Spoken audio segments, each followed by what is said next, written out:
6 fakta unik kerajaan Islam Nusantara yang mengubah sejarah dan jarang diketahui. Ketika kita berbicara tentang warisan sejarah di Indonesia, pikiran kita mungkin langsung tertuju pada candi-candi megah yang menjulang. Namun, ada sebuah peradaban lain yang jejaknya jauh lebih luas, dan dampaknya masih kita rasakan hingga detik ini dalam setiap sendi kehidupan kita. Mulai dari panggilan azan yang berkumandang 5 kali sehari, sistem kalender yang kita gunakan, hingga nilai-nilai sosial yang kita anut. Itulah peradaban kerajaan Islam Nusantara. Sejarah Islam di Nusantara bukanlah sejarah yang kaku dan kering. Ia adalah sebuah epik yang luar biasa tentang bagaimana sebuah ajaran yang datang dari padang pasir Arabia mampu berdialog, berakulturasi, dan menyatu dengan kearifan lokal, melahirkan sebuah peradaban maritim yang disegani dunia. Kisah-kisah mereka bukan hanya tentang perang dan penaklukan, melainkan tentang inovasi, diplomasi, kecerdasan ekonomi, dan strategi dakwah yang penuh hikmah. Kisah ini tidak akan sekadar mengulang nama-nama kerajaan yang sudah kamu hafal di sekolah. Kita akan menyelam lebih dalam untuk mengungkap fakta-fakta unik kerajaan Islam Nusantara yang jarang sekali dibahas. Fakta-fakta yang akan membuat kita terkagum-kagum dan bangga bahwa leluhur kita adalah para pelopor yang hebat yang membangun kejayaan di atas fondasi iman dan ilmu. Samudra Pasai, sang pelopor ekonomi syariah global. Banyak yang tahu kerajaan Samudra Pasai berdiri sekitar 1267 m, adalah kerajaan Islam pertama di Nusantara. Namun, fakta uniknya adalah Pasai bukan sekadar kerajaan pertama, ia adalah pusat ekonomi syariah global di masanya. 1. Mencetak mata uang emas sendiri, dirham. Jauh sebelum mata uang modern ada, Samudra Pasai telah memiliki mata uangnya sendiri yang diakui secara internasional. Mereka mencetak koin emas murni yang disebut dirham. Koin-koin ini tidak hanya digunakan untuk perdagangan lokal, tetapi juga ditemukan oleh para arkeolog hingga ke Sri Lanka dan Afrika Timur, membuktikan jangkauan perdagangan global mereka. 2. Penerapan muamalah yang maju Pasai menjadi pelabuhan dagang kosmopolitan yang menerapkan prinsip-prinsip muamalah, hukum dagang Islam. Mereka memiliki syah bandar, kepala pelabuhan, dan regulasi perdagangan yang adil, menarik para pedagang dari India, Persia, Arab, dan Tiongkok. Pasai membuktikan bahwa kekuatan sebuah peradaban Islam tidak hanya diukur dari kekuatan militernya, tetapi dari kekuatan ekonominya yang adil dan amanah. Ini adalah cerminan dari semangat Islam dalam berdagang yang jujur, sebagaimana sabda Nabi Shallallahu Alaihi Wasallam. Artinya, pedagang yang jujur dan amanah akan dikumpulkan bersama para nabi, orang-orang yang jujur, syiddiqin, dan orang-orang yang mati syahid.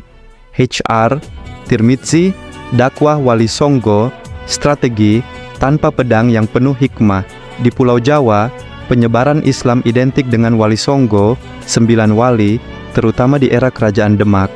Keunikan mereka adalah strategi dakwahnya yang revolusioner. Dakwah melalui budaya, bukan penaklukan militer. 1.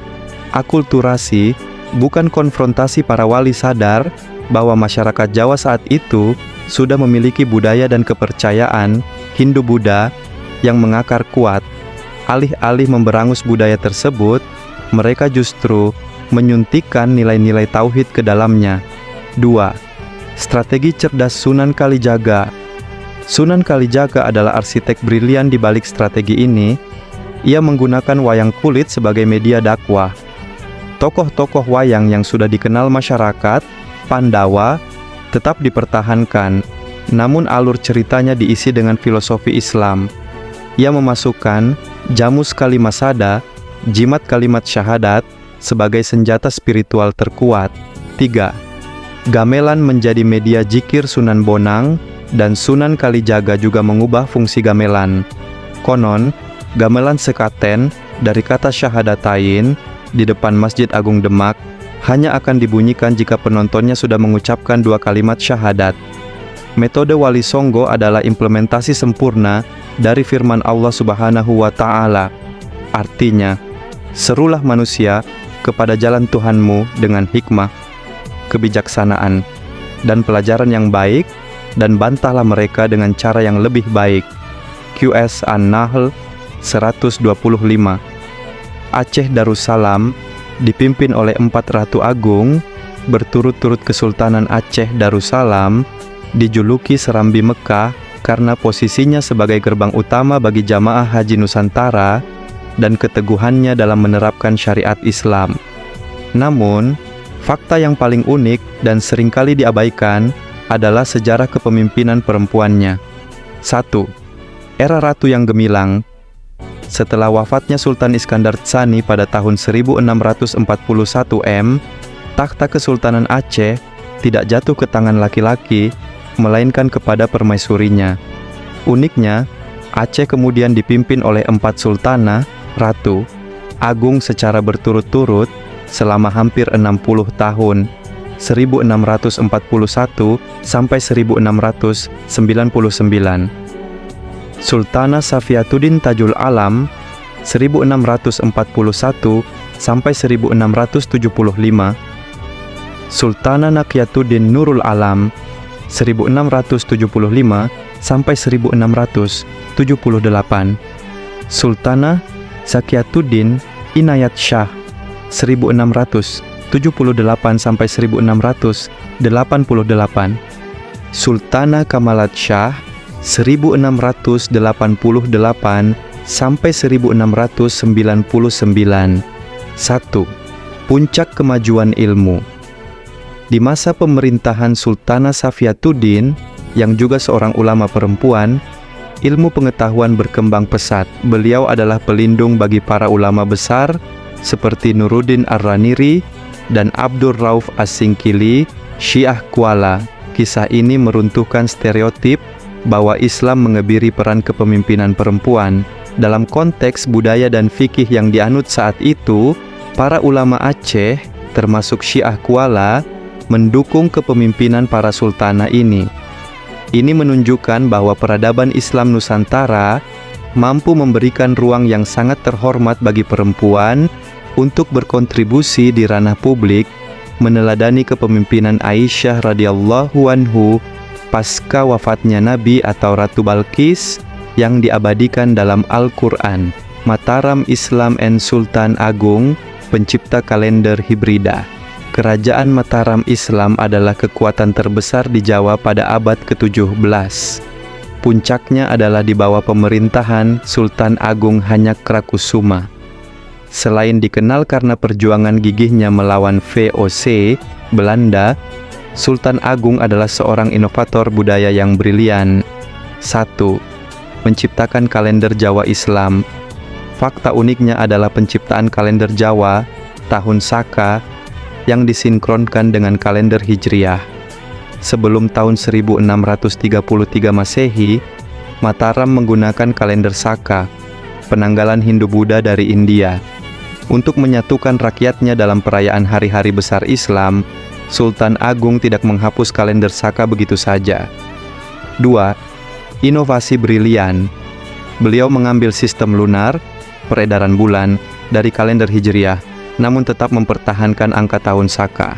Maka, lahirlah sebuah kalender hibrida yang unik, di mana 1 Surah 1555, kalender baru, bertepatan dengan 1 Muharram 1043 Hijriah, 1633 Masehi.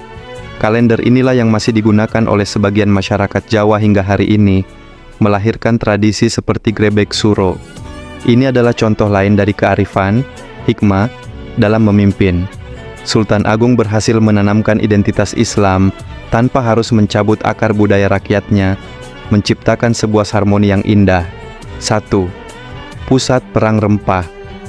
Selama berabad-abad, Ternate dan Tidore menjadi rebutan kekuatan kolonial Eropa, Portugis, Spanyol, dan Belanda.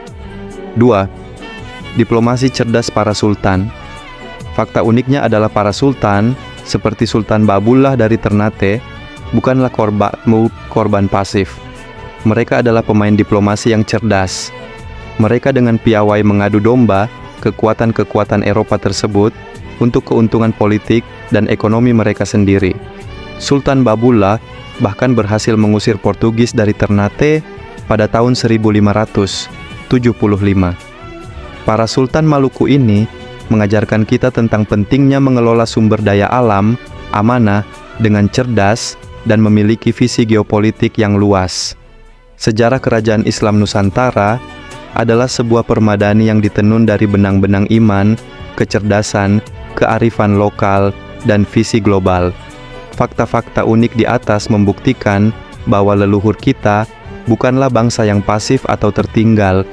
Mereka adalah para inovator ekonomi, ahli strategi budaya, pemimpin yang adil, dan diplomat ulung yang mampu berdiri sejajar dengan peradaban-peradaban besar dunia lainnya. Lanjutkan. Warisan peradaban, zakat, infak, dan wakaf.